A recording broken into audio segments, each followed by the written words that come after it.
E aí, pessoal, tudo bem? Irmãos do BTN, que alegria poder falar com vocês. Faz muito tempo que eu fui pastor aí, mas é sempre bom podermos juntos abrir a palavra do Senhor.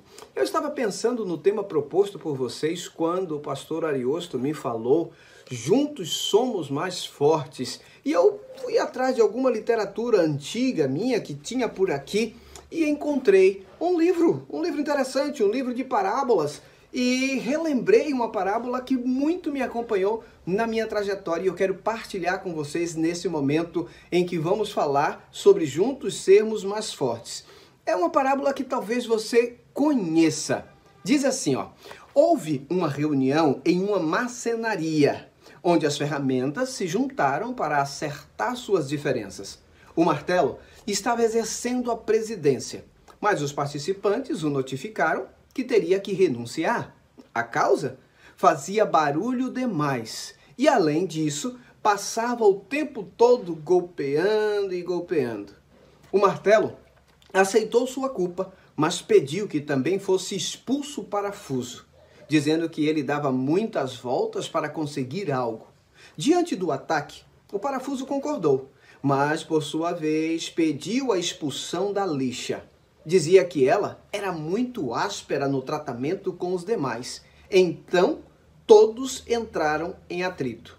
A lixa também atacou com a condição de que se expulsasse também o metro, que sempre media os outros segundo a sua medida, como se fosse o único perfeito.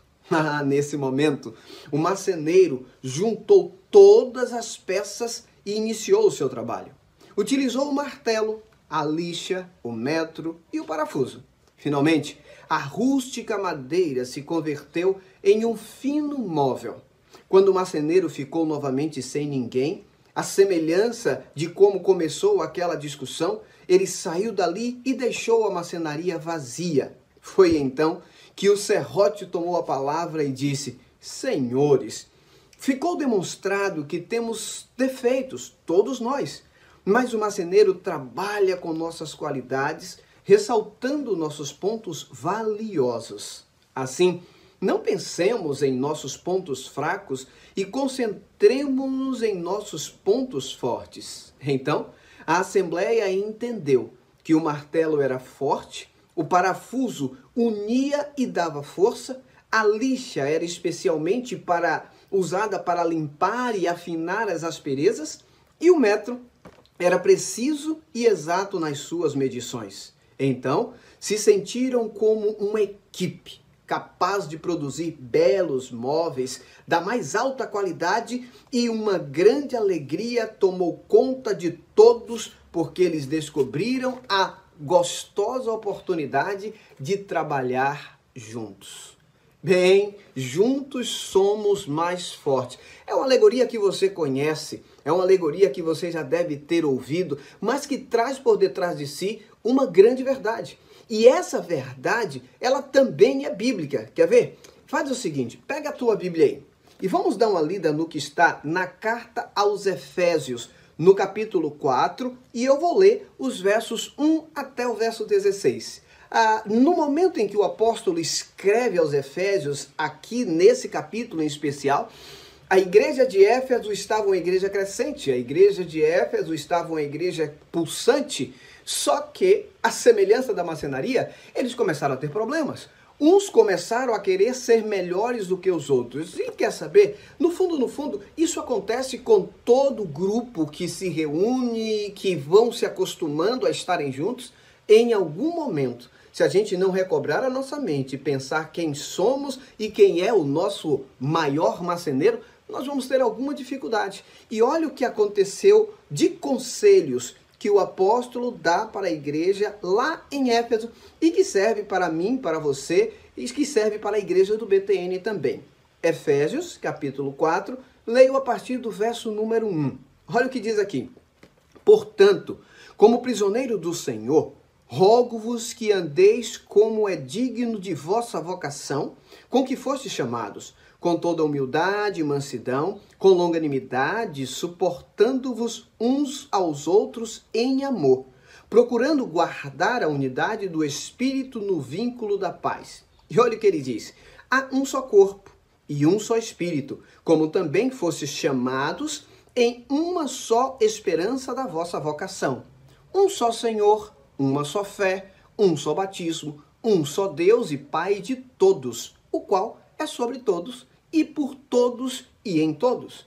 Mas a graça foi dada a cada um de nós segundo a medida do dom de Cristo. Por isso diz, subindo ao alto, levou cativo o cativeiro e deu dons aos homens. Ora, isso ele subiu, que é, senão, também antes, aquele mesmo que desceu mais baixo em toda a terra. Aquele que desceu é o mesmo que subiu acima de todo o céu para cumprir todas as coisas. E ele mesmo deu, escuta bem, uns para apóstolos, outros para profetas, outros para evangelistas, outros para pastores e doutores, tendo em vista o aperfeiçoamento dos santos para o desempenho do ministério, para a edificação do corpo em Cristo, até que todos cheguemos à unidade da fé e do pleno conhecimento do Filho de Deus, à perfeita varonilidade, à medida da estatura e da plenitude de Cristo, para que não sejamos mais meninos inconstantes, levados ao redor por todo vento de doutrina, ou seja, pelo engano dos homens que com astúcia induzem ao erro. Antes, seguindo a verdade em amor, cresçamos em tudo naquele que é o cabeça, Cristo Jesus, do qual todo o corpo bem ajustado e ligado pelo auxílio de todas as juntas, segundo a operação que o Espírito faz em cada um, que aumente em nós a edificação de si mesmo através do amor. Que coisa linda! O apóstolo olha para a igreja em Éfeso e diz para eles: vocês não foram feitos iguais. Vocês foram feitos dissemelhantes, porque é na dissemelhança que vocês vão se completar. É como a parábola da marcenaria. Não há como o marceneiro trabalhar somente com martelo. Não há como fazer um belo móvel somente com a lixa, muito menos somente com o serrote. A igreja de Cristo não é diferente. O apóstolo deixa muito claro que foi o próprio Deus que nos criou de maneira diversa para que nos completássemos. E quando ele vem falando dos dons, ele diz, foi o próprio Deus, através do Espírito Santo, que deu uns para profeta, outros para mestres, outros para apóstolos. Então, ele foi dando a cada um de nós a oportunidade de termos dons diferentes para que a sua obra seja completa. Aí eu me lembrei de uma palavra interessante, uma palavra que vem do grego, mas que também foi assimilada por outras disciplinas também, chamada sinergia.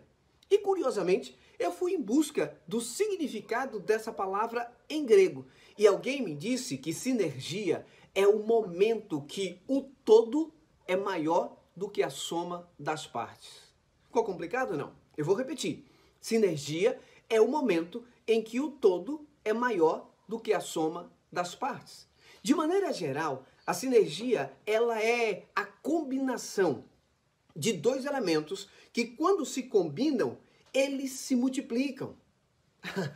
A sinergia ela desafia a matemática, porque normalmente na matemática nós dizemos assim: 1 mais 1 é igual a 2. 2 mais 2 é igual a 4. Só que quando há o elemento sinérgico é diferente. 1 mais 1 em sinergia pode ser igual a 4. Peraí, pastor, como assim? Porque a sinergia, ela diz que a unidade desses dois elementos vai produzir uma energia tão forte que ela pode quadruplicar a força quando há essa união. Que coisa linda, não? Mas não somente na fisicoquímica se utiliza esse processo da sinergia, se utiliza também, por exemplo, na área farmacêutica. Você vai lembrar de alguns medicamentos que sozinhos eles não exerceriam a função que nós precisamos. Vou tomar como exemplo um bem clássico aqui, Coristina D. Você vai lembrar. Lembra daquele comprimidozinho que tinha algumas cores diferentes? E ali você tinha substâncias diferentes e foram unidas em um comprimido só para que pudesse produzir o efeito de não somente ser um antigripal, mas produzir energia no indivíduo, produzir o efeito contra a coriza e tantas outras coisas. A Igreja de Deus precisa entender que ela foi feita para trabalhar com sinergia. O contrário da sinergia, o contrário dessa união que multiplica as forças é o chamado antagonismo. O antagonismo é diferente. No antagonismo, um não se soma a um, porque o antagonismo ele sempre trabalha no aspecto negativo. O antagonismo sempre será 1 menos 1 é igual a 0. Porque o antagonismo ele não vai somar, ele não vai levar avante, ele vai derrubar o que foi construído. O apóstolo, olhando para os Efésios, ele foi muito assertivo ao dizer: vocês precisam trabalhar unidos. Vocês precisam trabalhar com sinergia, porque é na sinergia e não no antagonismo que o Senhor trabalha. O antagonismo, ele neutraliza. O antagonismo, ele diminui a força. O antagonismo, ele suga, ao passo que a sinergia multiplica, a sinergia dá força, a sinergia faz com que, ao estarmos unidos, sejamos, de fato, sejamos muito mais fortes. O Senhor espera que, mais do que nunca, nesse período da história, eu e você compreendamos qual é a nossa função dentro desse chamado elemento sinérgico. Ser sinérgico é estar unido. Ser sinérgico é entender que eu não tenho em mim todas as características necessárias para fazer com que a igreja chegue aonde ela precisa chegar.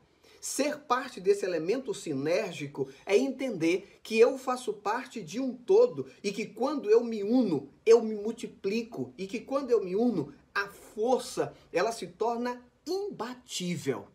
Que bom será o dia em que compreendermos, desbravadores, aventureiros, jovens, mulheres, anciãos, pastores. Foi para isso que o Senhor nos criou. Foi para isso que o Senhor nos plantou como uma comunidade. Verdadeiras comunidades, elas agem com sinergia. E essa sinergia produz a força necessária para sermos, de fato, mais fortes. Juntos, nós somos mais fortes e não somente somos mais fortes, mas vamos muito mais longe. Porque quando agimos com sinergia, o Espírito Santo se alegra em trabalhar na nossa vida e fazer a diferença. Eu espero sinceramente que este seja um distrito sinérgico. Eu espero sinceramente que a sua igreja se torne uma igreja sinérgica, aonde nos uniremos e multiplicaremos as forças para beneficiar e salvar o maior número de pessoas possível. É assim que o Espírito Santo quer agir. É assim que o Espírito Santo trabalha na mente e no coração daqueles que realmente entendem e reconhecem que Deus é o nosso Senhor, que Deus é o nosso Salvador. Eu espero sinceramente que durante esse Vijobres você compreenda o sentido de juntos sermos mais fortes. Você compreenda que quando nós trabalhamos com sinergia, o Senhor faz grandes coisas para a sua honra e para a sua glória. Está você disposto a fazer parte desse elemento sinérgico? Está você disposto a se unir para que a soma dos seus talentos, juntamente com os demais que também têm talentos dados por Deus, nós possamos fazer de fato uma igreja mais forte, uma família mais forte, um cristianismo mais forte? Então vamos orar nesse instante para que Deus coloque no seu coração essa imensa vontade de servi-lo e de fazer aquilo que agrada ao seu coração. Faz o seguinte, levanta a mão assim comigo, levanta a mão assim, isso, em símbolo de aceitação, para que eu ore e peça a Deus que Ele te dê paciência e humildade para compreender que você faz parte de um plano sinérgico e que este plano é um plano de salvação. Feche os olhos porque eu vou orar agora. Querido Deus, eterno Pai que estás nos céus, estamos levantando as nossas mãos agora em símbolo de aceitação. Aceitação, Senhor, do seu plano para a sua igreja. Aceitação do seu plano para nós como indivíduos. Aceitação daquilo que o seu Espírito é capaz de fazer na nossa vida e no nosso coração. Nos auxilie, Senhor, para que compreendamos a essência do tema que estamos estudando. juntos somos mais fortes. Que a tua unidade, provida através do Espírito Santo, una esse distrito, una essa igreja, una essa família e que juntos, Pai, possamos multiplicar as forças para salvar o maior número de pessoas possível. Que a tua bênção, que a tua graça e que a tua misericórdia repouse sobre nós agora e para todo sempre. Amém. Que Deus abençoe e guarde a você e que esse Vijobis seja marcante para a sua vida e para a vida da sua família também. Até mais.